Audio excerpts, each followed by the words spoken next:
Nah, ini kan survei terbaru Lingkaran Survei Indonesia LSI menyatakan bahwa 74,6% menyatakan tidak percaya tentang isu ijazah palsu Pak Jokowi. Artinya mereka percaya bahwa ijazah Pak Jokowi asli. Dan ada 3 alasan itu. Pertama karena tradisi mereka sudah lama menjalin trust terhadap Pak Jokowi, 10 tahun gitu kan. Udah istilahnya tuh sudah dipercaya gitu ya. Yang kedua bahwa mereka menganggap bahwa lembaga-lembaga yang kredibel, UGM, Kabar Eskrim sudah menegaskan bahwa ijazah Pak Jokowi asli.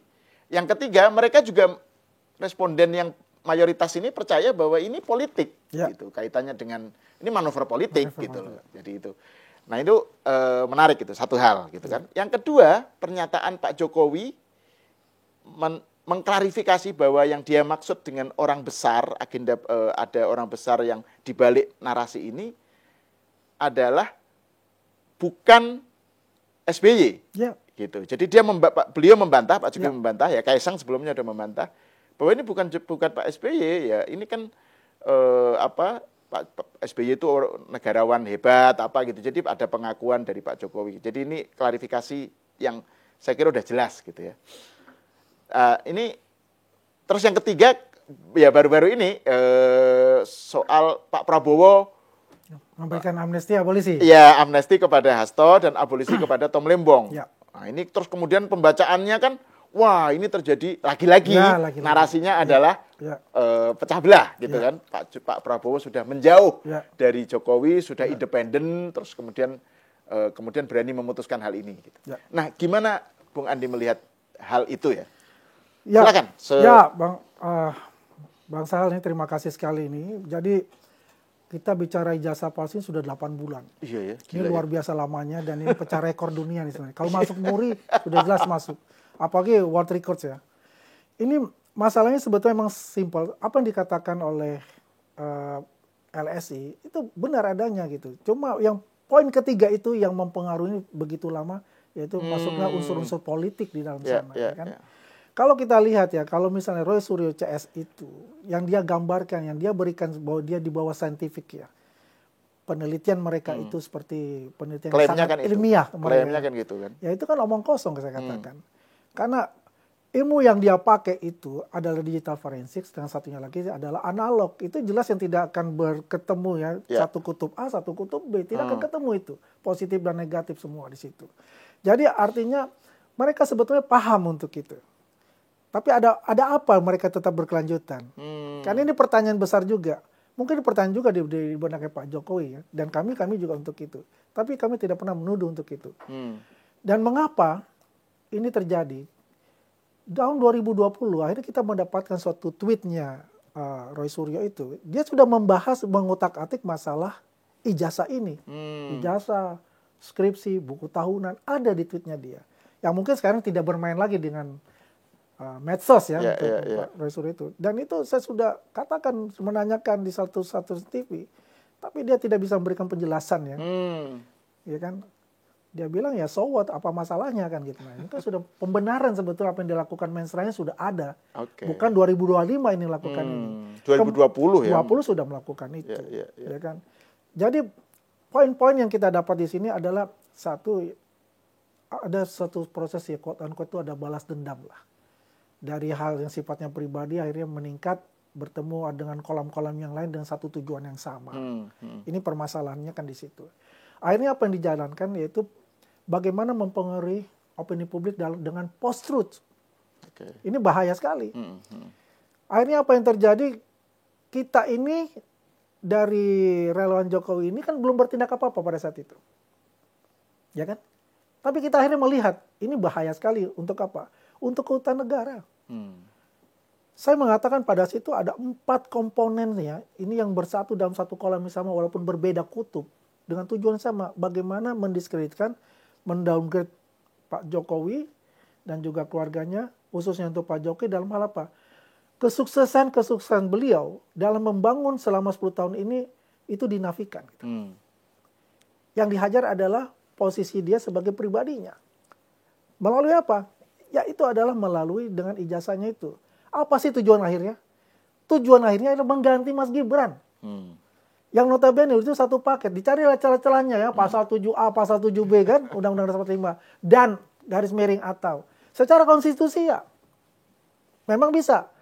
Tapi kan ada itu kriteria-kriterianya, itu poin A, B, C, D-nya itu kan ada. Dia tidak mendapatkan itu. Di mana? Itunya apa poin yang paling krusial yang bisa menjatuhkan presiden ataupun wakil presiden. Dan ini terbaca semua akhirnya. Kenapa muncul ada proksi-proksi baru di situ? Apa yang dikatakan? 2 bulan sudah mengatakan ini ada grand design, saya bilang. Ada grand design yang mungkin dibuat oleh pihak-pihak dalam maupun pihak-pihak dari luar bersatu untuk bisa menjatuhkan, khususnya adalah Presiden Prabowo dan Wakil Presiden Mas Gibran ini. Kembali ke soal survei LSI. Ya. Kan kalau 74,6% yang percaya bahwa ijazah Pak Jokowi asli, artinya kan yang nggak percaya itu 24 sekian. Ya. Itu kalau dikaitkan dengan residu, seberapa jauh itu bisa dikaitkan dengan residu Pilpres 2024 ya? Karena kan tadi Bung Andi udah bilang bahwa ini ada grand design, ada politik lah di sini. Dan publik juga percaya kan bahwa ini soal politik kok gitu. Iya. Gimana menjelaskannya itu? Ya kalau kita menjelaskannya memang politik dan hukumnya kita pisah nih. Kita pisah. Kalau hukum udah jelas nih, sudah masuk ke penyidikan gitu. Ya. Tapi kan ini berusaha dimasukkan, ditarik oleh mereka ini untuk penyidikan pada kasus si ini ya. Ya, di Polda Metro Jaya nih. Ini kan udah hukumnya udah jelas. 12 terlapor ya. 12 terlapor, ada 99 saksi. Ya ini kan maraton nih mereka. Ya. Mungkinan ya kalau mudah-mudahan sih kalau sudah selesai dalam minggu ini yang pelapor, berarti kan yang terlapor. Tapi kemarin kan kita lihat ada 3 orang ya yang dimintakan keterangan dari pihak mereka gitu ya. Ada aktivis dan ada YouTuber seperti itu. Apakah mereka terseret sebagai ikut serta? Nah, itu kan pihak penyidik lah yang bisa menentukan untuk itu. Tapi itu jelas di sisi hukumnya. Di sisi politiknya seperti apa? Nah, ini kan sudah mulai gitu. Ya kan? Dalam sisi politiknya ini menarik-narik juga kan. Dia mengatakan kemarin di Kejari itu wah, silakan untuk para purnawirawan untuk bisa. Ya. Kemudian partai apa yang disebut-sebut gitu kan, ya coba memberikan ini. Ini berbahaya sebetulnya. Karena Pak Jokowi sendiri tidak pernah mengatakan bahwasannya ada si A, ada si B atau di si C. Tidak ada untuk itu. Betul, ya. Kalaupun ada misalnya ini ada oknum yang mengatakan partai biru dan sebagainya, itu ada bukan dari pihak Pak Jokowi. Ini perlu di-highlight ya. Ada yang mengatakan ataupun memancing atau sesuatu itu tidak ada hubungan dengan Pak Jokowi. Karena clear Pak Jokowi mengatakan ada orang besar, hanya orang besar, tapi beliau tidak menyatakan siapa. Karena ini secara logika kewarasan kita tidak mungkin panjang sekali selama 8 bulan ini. Kalau ada sesuatu yang backup dan sebagainya. Siapa yang backup dan sebagainya? Saya katakan adalah quote-unquote invisible hand. Untuk situ ya. Ya biarkanlah masyarakat juga menilai dan melihat seperti apa. Tapi itu sebenarnya message apa yang disampaikan Pak Jokowi ya? Jadi dengan mengatakan bahwa ini ada grand design, ada agenda besar, ada orang besar yang membackup. Apa yang ingin disampaikan oleh Pak Jokowi? Jadi yang ingin disampaikan adalah warning sebetulnya. Kita juga harus hati-hati di sini bahwasanya ada kekuatan besar, ada orang besar ingin mengadu domba kita. Ingin memecah belah kita. Sasaran antaranya adalah Pak Jokowi. Sasaran akhirnya adalah kebijakan maupun peraturan pemerintah maupun tugas-tugas kenegaraan Pak Prabowo dan Mas Gibran itu yang akan dikacaukan oleh mereka. Sehingga menimbulkan bahwasannya apapun yang dikerjakan oleh pemerintah itu adalah salah.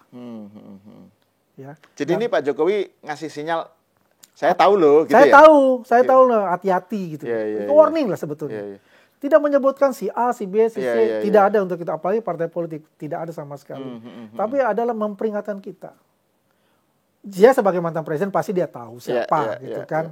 Apa-apa pasti ada.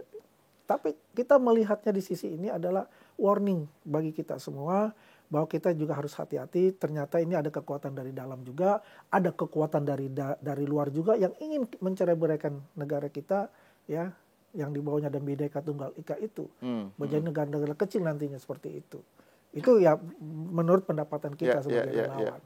Nah itu Bung Andi, kalau tadi kan Bung Andi menyebut bahwa ini penyidikan aspek hukum harus dilihat secara terpisah dari aspek politik. Ya. Nah tapi kan kalau aspek hukumnya nanti sudah jalan ya, misalnya ada pengadilan apa kan semakin terkuak tuh tentang betapa bahwa ijazah Pak Jokowi asli itu kan makin terkuak bahwa itulah yang nyata.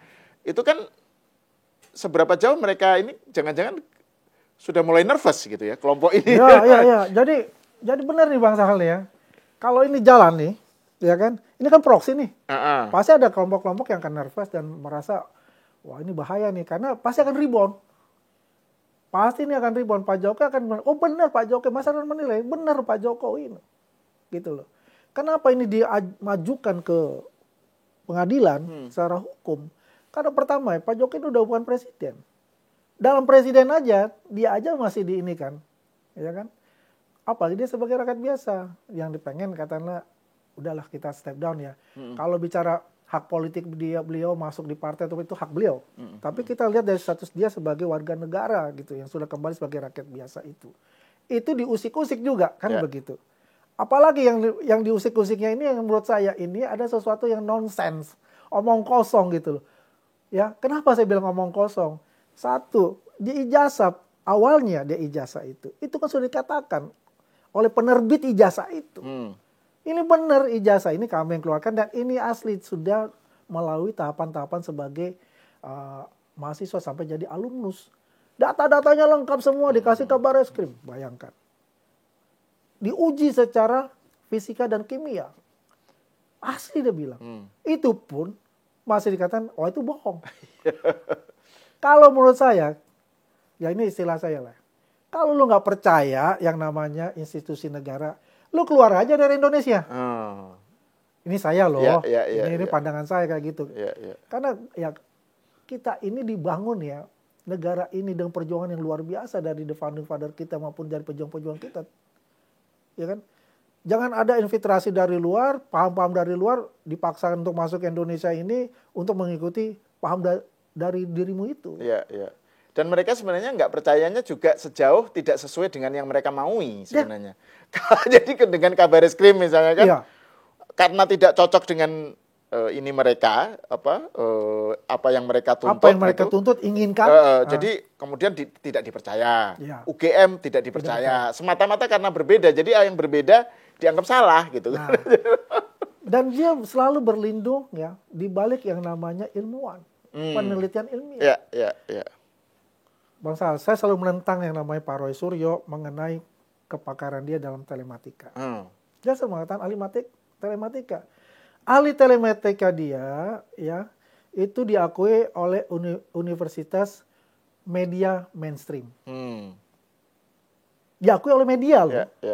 Bukan secara akademis. Kenapa? Seorang akademis, seorang ahli itu mempunyai kriteria. Kompetensinya dia. Ya kan? Kedua, dia bergabung dengan organisasi internasional dan nasional. Ya kan? Diakui oleh internasional maupun ya nasional lah. Gitu kan? Ketiga, dia mempunyai jurnal penelitian ilmiah yang diakui baik nasional maupun internasional dan kepakarannya itu. Betul. Ada standar akademis untuk yang keempat nih sebetulnya expert dalam bidang itu. Gitu. Harus linear. S1-nya katakanlah informatika misalnya. Ini kan telematika itu adalah bidangnya bidang ilmu komputer kan, informatika, engineering. Bidang itu semua bidang eksakta. Ya kan, kalau misalnya bidang elektro ya ada hubungannya. Nah, coba kalau misalnya bidangnya komunikasi, di mana hubungannya? Terus kedua, bidangnya bidang apa? Rumah sakit, master rumah sakit, di mana hubungannya? S3-nya ada sumber daya manusia untuk manajemen, di mana hubungannya? Kan nggak ada. Ketika dia berbicara tentang telematika, apakah dia punya sertifikat dari Cisco? Yang diakui oleh internasional? Kan nggak ada. Karena digital forensik itu, bicara sebagai telematika itu harus mempunyai kompetensi seperti itu. Itu yang saya bukan ributkan lah, saya pertanyakan secara. Ya. For a good reason sebenarnya, karena kan memang nggak ada dasar. Ini kan klaim aja yang kemudian ya atribusi yang ditulis di misalnya dia tampil di TV atau di media ditulis dalam berita gitu kan, pakar telematika. Pakar gitu. semua. Padahal itu pakar telematika. Dasarnya nggak ada. Dasar nggak ada. Ya. Coba kita lihat Dr. Tifa itu. Kalau Dr. Tifa itu saya bisa katakan dia punya kelainan secara psikologis. Itu banyak itu yang menjadi bahan bercandaan di medsos itu. Memang itu bukan bercandaan soal lagi, kalau kelainan. kelainan psikologis menurut saya. Ya kan? Apa yang dia bicarakan itu kan tidak ada berhubungan dengan masalah digital forensik. Ya. Mau jadi penyidik, so what? Kan begitu loh. Terakhir malah ini dia bilang kalau 12 terlapor ini dijadikan tersangka, maka jangan heran nanti akan muncul gerakan sosial protes. Katanya karena 12 orang ini adalah public figure yang punya massa. Jadi udah kayak makin ngancam-ngancam gitu. Awas loh kalau kami ditersangkakan akan muncul gerakan demo kayak gitu-gitu. Ya, jadi itu mengkonfirmasi lagi kelainan psikologis saya. Iya, betul, kan betul. gitu kan? Iya. Kelainan psikologis dari Dr. Tifa itu. Iya. Saya punya asumsi saya kan, Iya, betul, analisa betul. saya. Dan juga itu ada artinya apa? Dia hopeless. Dia hopeless bahwa dia akan jadi tersangka. Iya. Terlepas dari argumen-argumen dia, baik dari yang namanya dia punya yang namanya Hozinuddin itu, ya kan? You berkoar-koar silakan seperti apa. Kan kita juga paham background lu siapa. Iya. Kan begitu. Apa motivasinya juga kita sudah paham. Karena seorang lawyer itu adalah bagaimana memprotek, bagaimana memberikan advice yang baik, dan bisa membebaskan dan memenangkan perkara. Kan begitu. Ini malah dia jadi kompor. Jadi Provokator. kompor. Misalnya, provokator, betul. Betul. Ya, misalnya yang terakhir itu soal Coba. ijazah Pak Jokowi sebagai barang bukti kan sudah disita Ya. oleh Polda kan. Tadi bakar ya? Dia bilang kesannya itu kemudian karena memang tidak ada ijazah aslinya, jadi kantor ruang penyidikan itu dibakar supaya hilang buktinya gitu. Itu kan kompor, itu kan iya, makanya provokasi itu. saya lagi bertanya, apakah undang-undang advokasi model seperti itu, apakah bisa dituntut atau tidak? Mengajak masyarakat itu membuat sesuatu kerusuhan. Iya. Kan pertanyaan saya gitu. Sorry itu kalau saya berkatakan, he is not a lawyer. He is a liar. Nah, itu menarik itu. He is not a lawyer, but he is a liar. Ya. Itu saya katakan itu. Iya, karena kan itu kan kayak ngajak orang untuk berprasangka jahat terhadap Polda gitu loh. Seakan-akan ini adalah nanti pokoknya supaya Jokowi aman, maka ruangnya dibakar gitu ya. Kesannya barang bukti udah hilang. Barang bukti udah hilang kan. Itu juga mengkonfirmasi lagi bahwasanya mereka ini memang sudah hopeless untuk itu. Tapi bagaimana menggiring opini publik itu seolah-olah menganggap dia ini berapa persen sih dia? Mungkin ada 20 orang, tapi amplifiernya kan bisa sampai 1.000 orang kayak gitu kan. Iya, betul. Ya memang ini adalah konsumsi media mainstream yang paling enak sebetulnya kan. Ada suatu berita gitu kan. Dan makanya sampai tahan 8 bulan itu. Tahun 8 bulan. Ya ada demand. Ini Bung Andi, tadi terkait dengan Pak Jokowi nih ya. Pak Jokowi kan sudah purna tugas. Ya. Dan tapi serangan kepada Pak Jokowi itu kan gencar banget gitu ya. Itu gimana Anda membacanya itu? Kenapa begitu masif diserang ya? Bukan hanya Pak Jokowi ya, Gibran juga ya, tapi terutama kan Pak Jokowi. Apapun diserangkan soal penyakitnya kan, terus juga yang terakhir ini soal reuni dengan alumni UGM taman seangkatannya aja, kemudian dia diserang lagi. Terus yang terbaru ya soal ya ini abolisi dan amnesti ini kan larinya nyerangnya ke Pak Jokowi lagi. Gimana Anda membacanya? Kenapa begitu masif diserang? Ya, kalau kita melihat ya, kenapa masif diserang itu? Karena Pak Jokowi sendiri masih punya kekuatan. Kekuatan dari rakyat ya. Ya kalau kita baca ada 74,6% itu yang mengatakan ijazah beliau adalah asli. Sebelum dia step down itu kan 80%. Berarti kan cuma 6% doang kan untuk penurunannya itu gitu kan. Dan ini melihat dia, ini juga ya kembali lagi saya bilang ini sasaran antara. Sasaran utama itu Prabowo Gibran sebetulnya.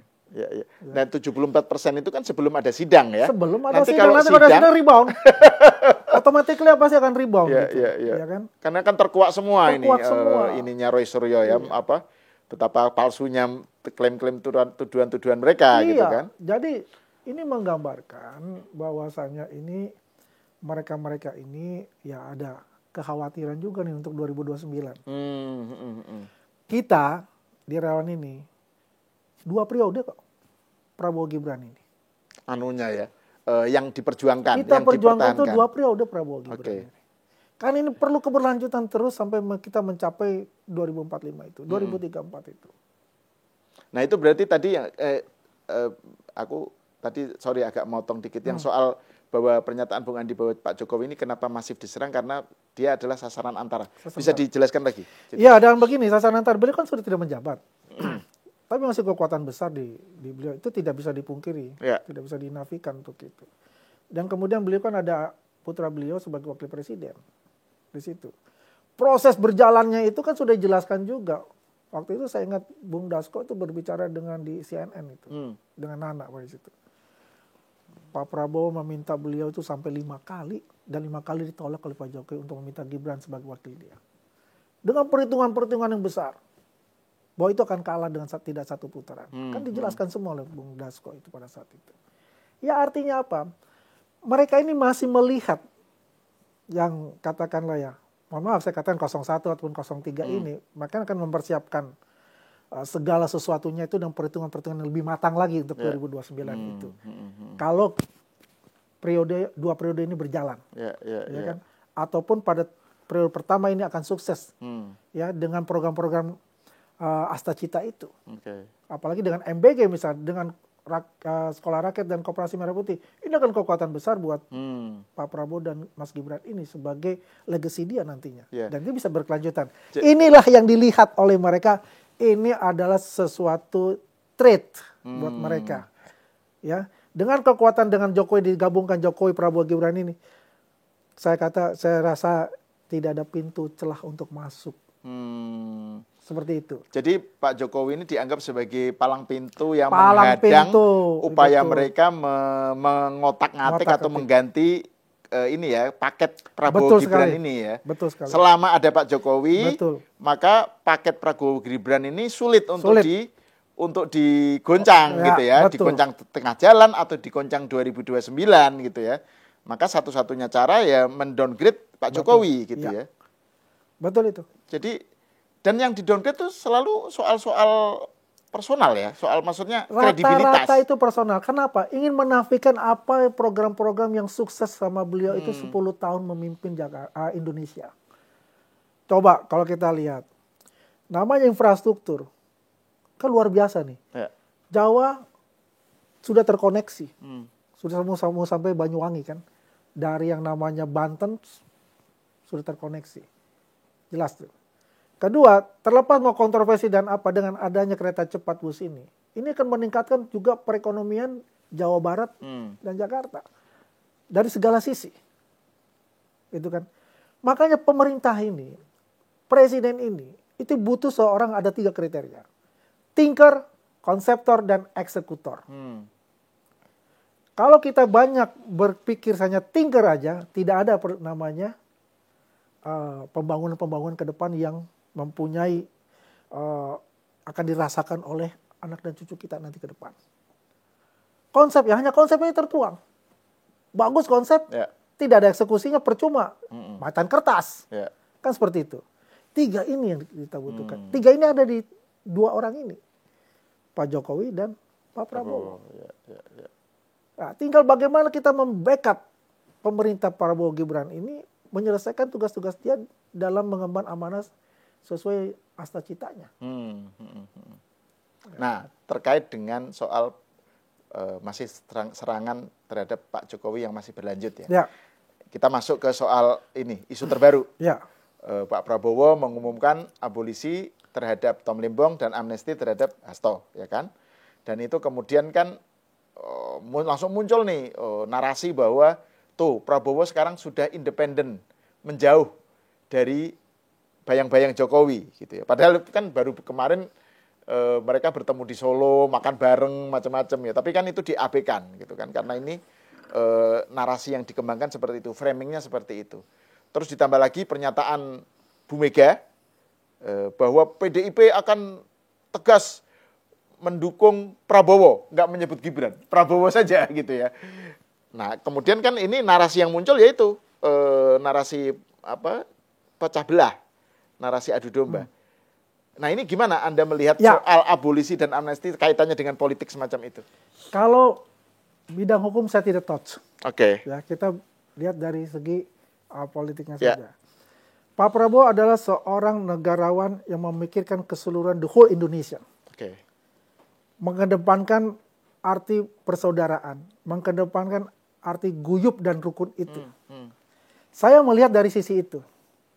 Apa yang dilakukan abolisi maupun amnesti ini adalah langkah jangka panjang ke depan. Oke. Bagaimana merangkul semua Hmm. anak-anak bangsa ini untuk bisa membangun Indonesia secara keseluruhan. Ya, banyak partai politik yang beliau rangkul. Tinggal bagaimana memanage partai politik itu dengan searah dan sejalan sesuai yang diorkestrasi oleh Pak Prabowo. Saya lihat dari aspek itu. Dirijennya tetap Pak Prabowo. Pak Prabowo. Gitu ya. Yang kedua, ini membuktikan bahwa Pak Jokowi tidak cawe-cawe selama ini. Ya. Saya selalu katakan kalau Pak Prabowo bertemu Pak Jokowi pasti beliau ada advice. Karena Pak Jokowi sudah 10 tahun menjalankan sebagai presiden sebelumnya. Dan juga Pak Prabowo masuk di dalam bagian itu. Pasti ada advice seperti itu. Kalau kemarin di Solo ketemu, apakah yang dibicarakan? Kita nggak ada yang tahu. Mungkin saja dibicarakan adalah abolisi dan amnesti ini. Ya kan? Ya. Ini kan pembicaraan tingkat tinggi. Iya. Apakah menteri-menteri tahu? Kan juga tidak juga. Karena semuanya ada diorkestrasi oleh Pak Prabowo. Nah ini yang menarik bahwasanya Pak Prabowo ini adalah seorang yang tidak ingin bermusuhan. Dan dia selalu katakan kan. Sejak awal ya. Sejak awal. Kerukunan elit, Kerukunan persatuan elit, bangsa, itu sejak awal ya. Ya, coba dia bilang kan, satu musuh itu kebanyakan. Satu musuh itu kebanyakan beliau. Berarti beliau itu tidak ingin membuka front permusuhan di antara elit-elit politik Dan Pak dengan rakyatnya. Betul. Dan Pak Prabowo kan pernah bilang, kalaupun toh nggak mau gabung, yang nggak mau gabung, Ya. nggak apa-apa, Ya. tapi jangan ngerecokin gitu ya. Kan betul. artinya sebenarnya kan menghargai, Pak Prabowo tetap menghargai pilihan untuk tidak berada dalam barisan, Ya. tapi jangan ganggu gitu. Ya artinya kan secara konstitusi kan sudah jelas gitu kan. Ada yang di luar parlemen, ada yang di dalam parlemen. Ya, Kalau di luar ya. parlemen itu adalah hak konstitusi yang memang kita katakan adalah sesuatu yang kesatria juga. Karena check balances itu di dalam parlemen semua kebijakan-kebijakan pemerintah itu ada penyeimbangnya gitu loh. Jadi nggak kebablasan gitu loh. Akhirnya muncul nanti bisa otoriter kayak gitu kan semuanya. Yang tadinya awalnya adalah misalnya kita fokus kepada rakyat, jadi bias misalnya. Tapi saya yakin lah bahwasanya Pak Prabowo ini mempunyai kemampuan sebagai thinker, konseptor ya, juga dia bisa jadi juru damai juga ya, bisa jadi dia juga seorang eksekutor. Artinya kelas beliau itu ya baik dalam negeri maupun luar negeri sudah tidak bisa dibantah lagi lah.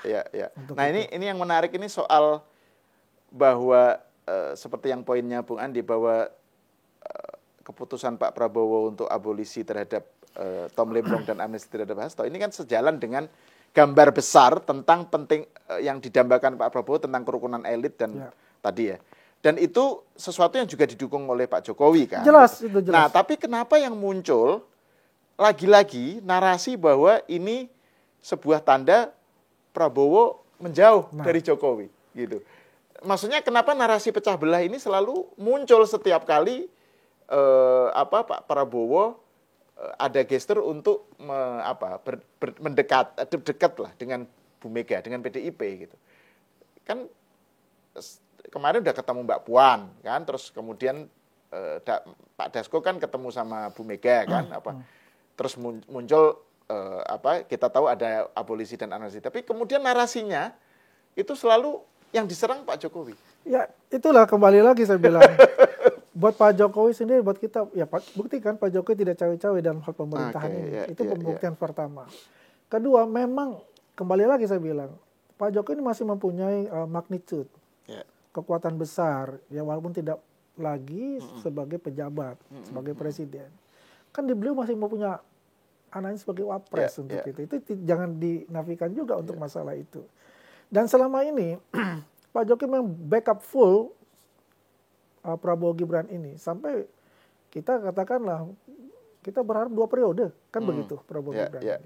Makanya Pak Jokowi kan bilang Gibran ojo kemajon. Ojo kemajon. Kan. Jadi maksudnya itu kan jangan kemudian menjadi kompetitor gitu kan untuk betul. 2029 Ya, kan konsentrasi kepada tugas dua periode dan ya, kewajiban sebagai wapres RI 2 gitu RI ya. 2 kan penting itu. Tapi jangan-jangan karena itu kemudian menjadi sasaran tembak. Karena Pak Jokowi pengaruhnya masih kuat, tapi beliau mengawal keberlanjutan bukan hanya program ya, tapi keberlanjutan paket. Ini kan keberlanjutan juga kan berarti 2029 tetap Jokowi Gibran. Ini yang membuat orang kemudian merasa, wah ini si palang pintunya harus dihajar nih gitu. Jangan-jangan itu ya, Bu? Ya, itu mungkin salah satu faktor. Salah satu faktor juga. Dan ya kita kan juga melihat ya, kalau presiden-presiden terdahulu Pak SBY juga tetap dimintakan advice ya oleh Pak Prabowo. Bu Mega juga kedekatan juga dimintakan advice. Masing-masing kan punya kelebihan dan kekurangan itu. Ya itu kan satu masukan yang bagus buat presiden kita ini, presiden ke-8 ini. Artinya di mana kesuksesan presiden ke-6 misalnya, presiden ke-5, presiden ke-7, itulah dia tingkatkan kan. Kalau yang kekurangannya itulah dia sempurnakan kan itu jadinya. Itu kembali lagi bahwa beliau mempunyai sifat negarawan, punya sifat yang damai, bahwasanya anak-anak bangsa ini harus diperkuat, jangan sampai terpecah belah ya dengan kondisi-kondisi apapun itu. Karena kekuatan kita itu di dunia ini itu jadi pembelajaran sebetulnya dengan negara-negara luar gitu. Kenapa negara besar begini bermacam-macam suku bangsanya, bermacam-macam bahasanya, kok bisa jadi satu gitu loh. Ya, kan mereka juga lupa bahwa kita punya sejarah yang kelam, sejarah yang panjang dengan negara kolonial, ya kan, dengan Belanda kan. Nah itulah yang mempersatukan kita itu. Nah jadi apa yang dilakukan Pak Jokowi itu sudah membuktikan dia tidak cawe-cawe dalam politik ini. Dia tidak cawe-cawe untuk itu. Dan Pak Jokowi kan pernah bilang, saya juga nggak suka loh dicawe-cawein. Nggak suka cawe-cawe. Nggak suka kalau ada yang intervensi. Karena kan kita tahu Pak Jokowi kan dulu selalu menjadi Bu Mega kan selalu intervensi kan gitu ya PDIP. Pak Jokowi kan merasakan nggak enaknya sangat nggak enak ya. Makanya dia nggak mau intervensi gitu ya. Pertama kan itu bayangkan 10 tahun kan ya pasti intervensi itu. Itu disebut petugas partai lah. Iya, kan jelas itu ya. Apakah itu petugas partai tidak intervensi? Ya intervensi lah, karena posisi dia ada presiden gitu loh. Pasti nggak enak. Terlepas dari itu adalah bahwasanya ya kita semua, apalagi relawan ya, kita akan membantu beliau, membantu Prabowo Gibran ini mensukseskan semua program-program beliau itu. Ya, kalau apapun yang terjadi, misal gonjang-ganjing politik atau apa, yang penting adalah fokus untuk itulah. Pembangunan ini bisa terlaksana dengan baik gitu. Oke, ini closing remark nih, karena kita sudah ngobrol cukup banyak ini. Bagaimana Bung Andi melihat ke depannya ini? Kan ya, jadi pada dasarnya itu adalah Prabowo Gibran itu satu paket aja. Kita nggak bisa, harus dipisah nggak, itu satu paket. Dan apa yang dikatakan Pak Prabowo mengenai Pak Jokowi itu, yang tadi Bang Sal katakan, itu kan keniscayaan yang ada kan, karena itu diucapkan oleh beliau. Ya. Jadi itu kembali lagi, palang pintunya itu adalah Pak Jokowi. Ya. Dalam hal ini orang yang genit-genit nih, kuat-kuat nih. Yang genit-genit ya, ingin cari caper gitu, cari perhatian gitu kan. Ya, membuat perhitungan-perhitungan ya, bagaimana sampai 2009 itu.